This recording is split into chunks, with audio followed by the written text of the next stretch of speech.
Good morning friends, welcome to this new video curriculum development अस्तित्ववाद एवं पाठ्यक्रम। इसमें हम सबसे पहले देखते हैं अस्तित्ववाद का अर्थ क्या है। तो अस्तित्ववाद एक चिंतन है। कैसा चिंतन है? बंधन मुक्त चिंतन है, फ्री। यह सब चिंतनों के पूर्व निश्चित सिद्धांतों एवं नियमों के विरोध स्वरूप विकसित हुआ है। मतलब अस्तित्ववाद का उदय ही विरोध से हुआ है। ये विज्ञान एवं तकनीकी को भी मानव विरोधी मानता है। इसका मानना है कि इन सब ने मनुष्य की व्यक्तिगत गरिमा अर्थात उसके अस्तित्व को नकारा है। किसी ने मनुष्य को ईश्वर एवं धर्म का दास बताया है, या किसी ने प्रकृति का, किसी ने समाज का और किसी ने मशीनों का। इसका विश्वास है कि मानव का अपने में स्वतंत्र अस्तित्व है, इसके निर्माण के पीछे कोई नियामक सत्ता नहीं है।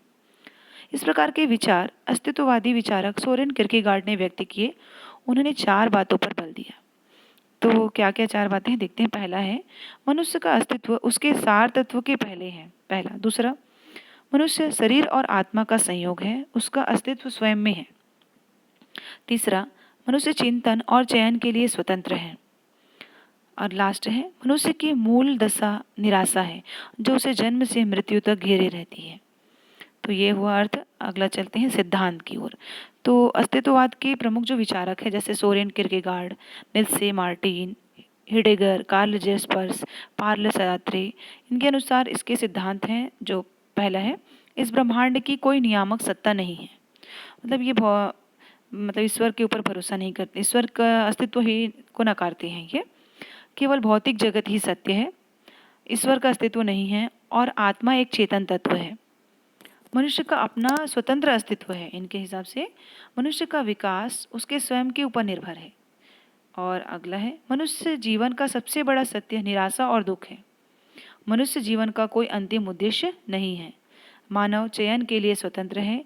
राज्य को सशक्त होना चाहिए। अस्तित्ववादी के सिद्धांत थे। अब हम देखते हैं कि अस्तित्ववाद एवं शिक्षा के उद्देश्य। तो सबसे पहले तो बच्चों में अस्तित्वपरक चेतना जागृत करना। दूसरा, बच्चों को उत्तरदायी पूर्ण चयन के योग्य बनाना। बच्चे अपने लिए खुद सेलेक्ट कर सके, इस प्रकार से होना चाहिए। बच्चों में क्रिएटिविटी का विकास करना, मतलब बच्चे सृजनशील बने। बच्चों को शक्तिशाली एवं साहसी बनाना।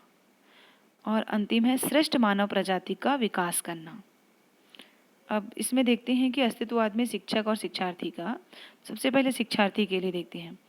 अस्तित्ववाद के अनुसार हमें छात्र के अस्तित्व को महत्व देना चाहिए। अस्तित्ववादी विद्यार्थी के कुछ कर्तव्य निर्धारित करते हैं। विद्यार्थी स्वयं में महत्वपूर्ण और स्वतंत्र होते हैं। अस्तित्ववाद के अनुसार विद्यार्थी स्वयं अपना निर्माण करता है। विद्यार्थियों की शिक्षा अलग अलग प्रकार से उनकी योग्यता एवं व्यक्तित्व के अनुसार होनी चाहिए। प्रत्येक विद्यार्थी को अपने व्यक्तित्व के विकास एवं पर पूरा ध्यान देना चाहिए। अस्तित्ववादी बालक के व्यक्तित्व में इन गुणों की परिकल्पना करते हैं। कौन कौन से गुण होने चाहिए उनके अनुसार? सबसे पहला तो आत्मबोध, आत्मनिर्णय एवं आत्मनियंत्रण की शक्ति। दूसरा, विचारों एवं इच्छाओं को प्रकट करने की क्षमता। तीसरा, जीवन पर्यंत ज्ञान की इच्छा का विकसित करने की क्षमता। और है चौथा, जीवन के साथ संबंध स्थापन की क्षमता, मतलब अध्यापक के साथ संबंध स्थापन की क्षमता। भावात्मक पक्ष की सुदृढ़ता। शिक्षक के बारे में देखते हैं। अस्तित्ववादी क्या कहते हैं? अस्तित्ववाद स्वतंत्रता में विश्वास करते हैं। अस्तित्ववादी अध्यापकों को स्वतंत्र विचार करने वाला, स्वेच्छा से काम करने वाला, स्वतंत्र मूल्यों को स्थापित करने वाला, आशावादी, व्यवहारिक एवं निर्भीक होना चाहिए। अस्तित्ववादी मानते हैं कि अध्यापक में विद्यार्थियों को उसके अनुकूल तैयार करने की अभिक्षमता होनी चाहिए। शिक्षक को जीवन के वास्तविक अनुभव प्राप्त कर उनके अनुकूल विद्यार्थी तैयार करने हेतु तैयार रहना चाहिए। अस्तित्ववादी यह मानते हैं कि विद्यार्थियों को आत्मानुभूति के लिए तैयार करना चाहिए और विद्यार्थियों को निजता की अनुभूति करते हुए जीवन के सत्य का बोध कराए। अस्तित्ववादी अनुभूति के माध्यम से विद्यार्थियों के व्यक्तित्व का विकास करे। और इस प्रकार से अस्तित्ववादियों के अनुसार शिक्षक के दायित्व बहुत अधिक है और उसमें विशेष गुण की आवश्यकता होती है, जिससे अपेक्षा की जाती है कि वह विषय सामग्री के प्रस्तुतिकरण में विद्यार्थियों को उसके सत्य की खोज के लिए स्वतंत्रता प्रदान करे। दूसरा, शिक्षक के गुण बता रहे हैं इसमें विशेष गुण। विद्यार्थियों में मस्तिष्क का स्वयं संचालन एवं नियंत्रण करने की क्षमता विकसित करें। हमें उनको केवल ज्ञान को थोपना नहीं है, बल्कि उनको एक्टिव बनाना है। बच्चों के मस्तिष्क को, है ना, वो स्वयं संचालन कर सके, स्वयं सोच समझ सके। तीसरा है विद्यार्थियों को चरित्र गठन कर स्वयं सिद्ध करने की क्षमता उत्पन्न करे। और चौथा है विद्यार्थियों की चयन करने की स्वतंत्रता प्रदान करे। मतलब इसमें एक प्रकार से बोला जा सकता है कि ये स्टूडेंट सेंटर्ड ही विचारक हैं। ये विद्यार्थियों को स्वयं की अनुभूति करने का अवसर प्रदान करें। मतलब सब चीज़ बच्चों को सीधा ना दे करके उन्हें अवसर देना चाहिए कि बच्चे स्वयं अनुभूति कर सकें। अब इसमें हम पाठ्यक्रम को देखते हैं और शिक्षण विधि को। पाठ्यक्रम में क्या आता है देखते हैं। अस्तित्ववादी व्यक्ति की व्यक्तिकता को महत्व देते हैं, इंडिविजुअलिटी को देते हैं महत्व। अतः यह स्पष्ट है कि पाठ्यक्रम में हम ऐसे विषयों को पाते हैं जिसमें मानव जीवन का अस्तित्व है। अस्तित्ववादी पाठ्यक्रम को विशाल रखना चाहते हैं क्योंकि इसमें संपूर्ण परिवेश, प्रकृति एवं जीवन का अनुभव सम्मिलित हो पाए। अस्तित्ववादी मनुष्य को स्वतंत्र अस्तित्व का ज्ञान कराना चाहते हैं, धर्म, दर्शन एवं ईश्वर आदि की अधीनता से मुक्त कराना चाहते हैं। अतः पाठ्यचर्या में इन विषयों को स्थान देने के विरोधी हैं। अगला है अस्तित्ववाद मनुष्य से उत्तरदायी पूर्व चयन की अपेक्षा रखते हैं। अतः बच्चों के मानसिक एवं बौद्धिक विकास के लिए पाठ्यचर्या में भाषा एवं साहित्य को मुख्य स्थान देना आवश्यक समझते हैं। सृजनात्मकता शक्ति के विकास के लिए पाठ्यचर्या में सृजनात्मकता क्रियाओं का समावेश आवश्यक मानते हैं। साथ ही अस्तित्ववादी पाठ्यक्रम में कला, साहित्य, इतिहास, भूगोल, विज्ञान, संगीत, दर्शन, मनोविज्ञान तथा विभिन्न विषयों एवं क्रियाओं को विशेष स्थान देने के पक्ष में है। कला, खेलकूद एवं व्यायाम को भी स्थान मिलना चाहिए क्योंकि यह विद्यार्थियों के अस्तित्व को स्पष्ट करते हुए संसार को ज्ञान देते हैं कि एवं स्वतंत्र आत्म प्रकाशन का अवसर देते हैं। अब इसमें शिक्षण विधियों के बारे में बताया गया है। अस्तित्ववाद के अनुसार व्यक्ति अपने प्रयत्नों से ज्ञान प्राप्त करता है।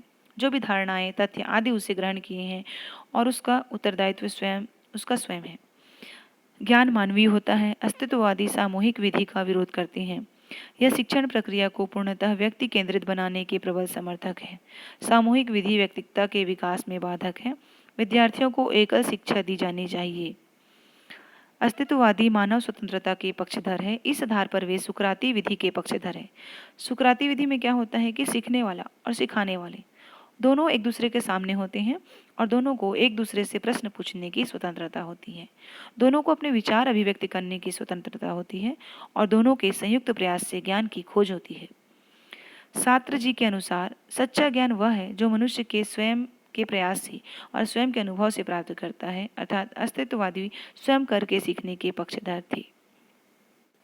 अब इसका मूल्यांकन किस प्रकार है देखते हैं। अस्तित्ववादी शिक्षा का मूल्यांकन। अस्तित्ववाद न तो दार्शनिक चिंतन की कसौटी पर खरा उतरा है और न ही शैक्षिक चिंतन की कसौटी पर खरा उतरा है। अस्तित्ववादी चिंतन अस्तित्ववादी विचारकों की अपनी परिस्थितियों एवं समय की उपज है। धर्म, समाज एवं राज्य के बंधनों से मुक्त होने के विचार के कारण तत्कालिक जनता को यह विचार सराहनीय लगा, परंतु जीवन का ठोस आधार प्रस्तुत करने में यह चिंतन जिस तेजी से फैला उतनी ही जल्दी समाप्त हो गया। एक चिंतन धारा के रूप में इसका महत्व इस रूप में तो स्वीकार किया जा सकता है कि इसने मनुष्य को अपने अस्तित्व एवं उत्तरदायित्व का ज्ञान कराया। उसमें इस बात की चेतना जागृत की कि वह अपने निर्माणकर्ता स्वयं है।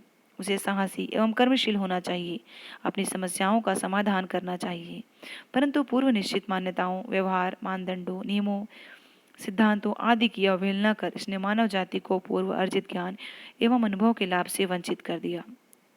अस्तित्ववादियों ने स्पष्ट रूप से शिक्षा के स्वरूप, उसके उद्देश्य एवं पाठ्यचर्या आदि पर स्वतंत्र रूप से प्रकाश नहीं डाला। शैक्षिक चिंतन के आधार पर यह चिंतन अपने आप एकदम सारहीन तथा निरर्थक है। तो ये हो गया अस्तित्ववाद। Thank you.